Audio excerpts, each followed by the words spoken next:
What's going on, people? This is just a quick video on what's going on, people. This is just a quick reaction to Derek Chisora's fight last night. So Derek Chisora, this was named to be his potential swan song. He was fighting against Otto Wallin up in Manchester, somewhere that he always wanted to headline, and potentially it could have been the last time that we were going to see him in the ring.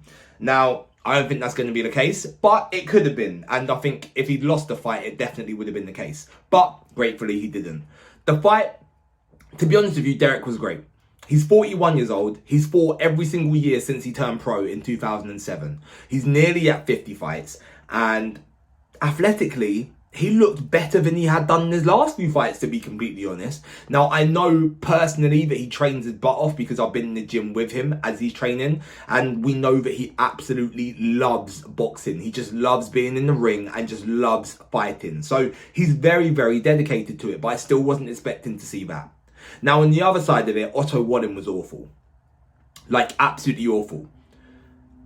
I was definitely expecting to see a better version of Otto than we got last night. But look, you don't know how people's camps have been. You don't know what's going on behind closed doors. You don't know what's going on in his personal life. But one thing is for sure, from round one all the way through to the end, Chisora was on top and looked like he was always going to win the fight. The only credit I will give Wallin was that there were certain times where Chisora was really starting to let his hands go. I think it might have been at the end of round 5 where Chisora was throwing a load of hooks and really letting them go, and Wallin was just staying in there. And occasionally in the middle of some of Chisora's barrages, Otto Wallin would throw back to stop the referee from ending the fight. So I respect that. And look, there are a couple of punches that actually even lifted Otto Wallin's feet off the ground. And he really did get caught, but he stayed in there. He could have just taken a knee. He could have stayed down, but he didn't. He kept on getting up. So he deserves some credit from that perspective, but his boxing performance was awful. Now back to Dubois, back to Chisora. He got a bad cut in this fight as well. I actually thought the referee was going to stop it. I think this was in round 5. I felt like when the doctor came and had a look, the cut was bleeding over his eye. So I was thinking there's no way they can let this continue, but they did, and Dubois just soldiered on through it. It didn't deter him at all. But look, it's Chisora. What did we expect? It was also a smart performance as well. His consistent stance switching from orthodox to southpaw, back to orthodox, gave Wallin a lot of trouble and allowed him to utilize that jab from a lot of different angles and obviously alternating arms as well. It was a really good boxing display from Chisora. And at the end of it, he was highly emotional. We saw him there talking about his family, his friends that had supported him, and also giving thanks to the rest of the boxing community. Up in the ring, it was brilliant. There was Skepta, there was Tiny Temper, there was Lethal B, Chip was in there, and he held up pictures of Dubois, Usyk and AJ and said to the crowd, "Who do you want me to fight next?" And interestingly, the most noise was made for the AJ fight, which would be a blockbuster and a great way for him to bow out. Even though he's got a really good relationship with AJ and sees him as his brother, it could still be a really fun affair.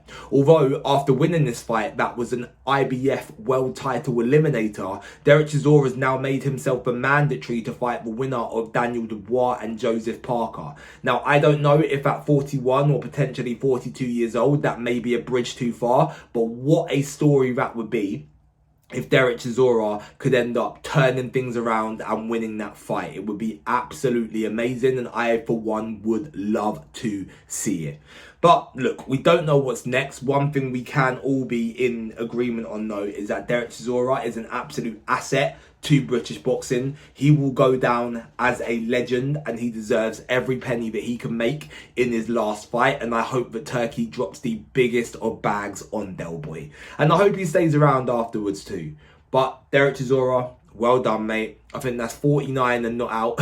Still going. And it was a brilliant performance. If you got one more in you, I'd love to see it. But if he walks away from the sport now, his legacy is secure, and he'd walk away with a ridiculous amount of respect from everyone who is a boxing fan. So from me and the rest of the British boxing public, Derek Chisora, thank you.